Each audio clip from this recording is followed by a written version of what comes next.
Johnny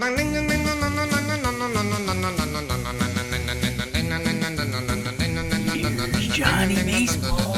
Hello and welcome back to another exciting episode of Johnny Baseball. If my voice sounds even more monotone than usual, because I'm getting over a bit of an illness, everything hurts, breathing hurts, drinking hurts, swallowing hurts, thinking hurts. I wish I was dead. I had a really tough time this morning getting out of bed. Here's some live footage actually of me trying to wake up. So yeah, it's been rough. Today we're going to be talking about the Houston Astros. My earliest memory of the Houston Astros is from watching the 1986 New York Mets championship tape. They played the Astros over the course of the season several times, and each time this guy named Mike Scott would just absolutely shred them. And I just remember the fact that this guy looked like he was like an astrophysicist or something. He just did not look like an athlete. That's the moment I fell in love with baseball. I just saw this guy who looked like he manages spreadsheets for a living, completely dominating some of the best athletes, and I said, this is the game for me. I want to follow a sport where everyone can participate, because god damn it, this is America, you know, the land of the free. If you want to play baseball, it shouldn't matter whether you have a beer belly. It shouldn't matter whether you look like someone's dad. It honestly shouldn't matter whether you look like someone's dad. It shouldn't matter if you have a deformed little baby hand. You know, America is the sport for all of us. It's the sport of equality. And I just like to thank the 1986 Houston Astros for making me aware of that as a young boy. I am very aware of how long these videos have been running. I am trying to cut them down to like 5 minutes, so we're just gonna jump right in. But first, actually, let me tell you a quick story about how my grandmother got the nickname Mimi. It all started in Germany in 1934. First up, we got my boy Joe Musgrove. But before we jump into the numbers, we're going to do a quick trivia question. Which one of these players is Joe Musgrove, and which one of these players is George Springer? No matter what your answer was, you were wrong, because both of those guys are Joe Musgrove. Unless you saw right through my trickery. Okay, in addition to looking exactly like George Springer, Joe Musgrove, I think, is a very talented individual. His average draft position right now is 336.5, which is super low. My average draft position is actually 350, and I don't even play baseball. Over 337.1 innings pitched. He had a 2.83 ERA, a 1.03 WHIP, an 8.5 K per 9, 7.8 strikeout per walk ratio, and a 0.6 home run per 9. Those are amazing numbers. You know they're good. I don't need to tell you. His swinging strike percentages on slider and curve were well above average. For the slider it was 14.8%, for the curve it was 13.3%, and for the change it was 14.6%, which are all great. And in addition to that, his sinker and curve managed to generate above average ground ball percentages. He had a 63% ground ball percentage on the sinker and a 50% ground ball percentage on the curve. Although it should be pointed out that when batters did get under those pitches, they managed to hit them out of the park at an insane rate. His home run per fly ball was over 50% for both those pitches, which is pretty troubling. So what could he improve on next year? I think he needs to improve his fastball. The velocity on it was only 91.7 miles per hour, just slightly below average.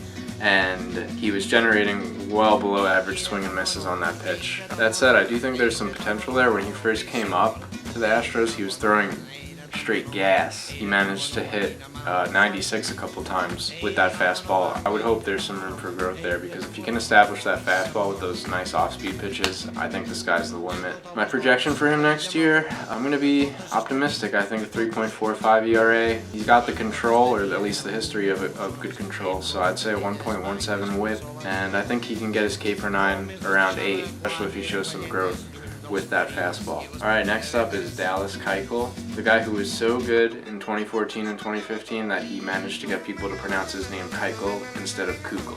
So last season we saw what can happen when a finesse pitcher loses his control. His ERA shot up to over 2 full runs from 2.48 to 4.45. As you can see in this chart, Keuchel lived on that outside corner versus righties in 2015 to great effect. He had the best season of his career. The elite ground ball percentage and above average control were his trademarks. Now, if you look at 2016, his control is much more scattered and he got hit much harder as a result. This is likely one of the reasons why he had a 16.4% home run per fly ball and a pretty huge leap in hard percentage, which shot up from 19.7% to 21.3% and then to 29.8% over the past 3 years. In addition to that lack of control, his fastball velocity took another dip last year. He's never been a flamethrower, but that is a little concerning to see. He did reportedly play through a shoulder injury for much of last year, so there's a chance that that could have been what was behind his sudden lack of control and the further decline of his velocity. All that said, there's some reasons for optimism. His ground ball percentage was still well above average last year, 56.7%.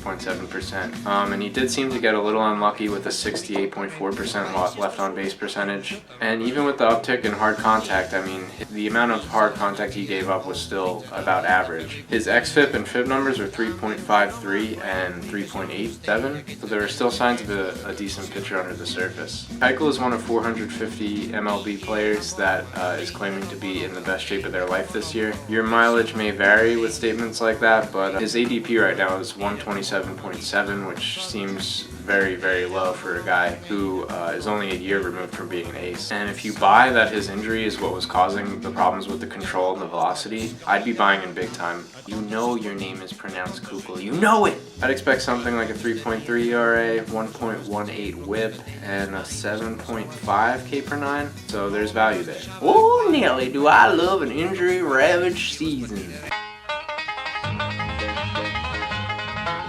I'm so tired. I really liked Reddick heading into last year. I thought he was in for a big season, and then he had some injury issues. It's in the pit of misery, pain, and despair that sleepers are born. Managed to cut his K rate in half over the 4 years from 2012 to 2014. That's actually a pretty unbelievable feat, especially because 11.2 is an elite K percentage. And the fact that he flashed some amazing power, he had 32 home runs in 2012 in Oakland of all places, paired with the ability to get double-digit steals, which he's done a couple times in his career. I was really high on this guy going into last year, and I still think he's a steal. Right now his average draft position is 332.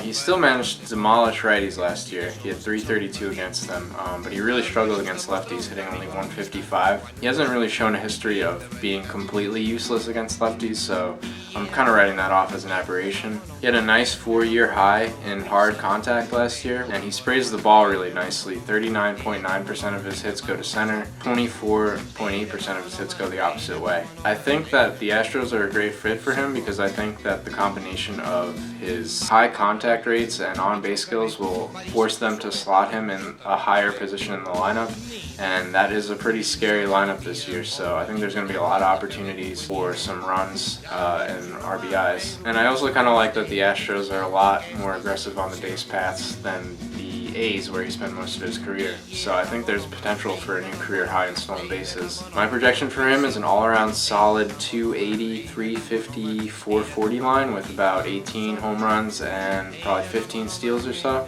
which I think is honestly a steal considering where he's currently going in drafts. I seem to have awoken my sickness during the course of this podcast, so I have to go. Thanks again for watching.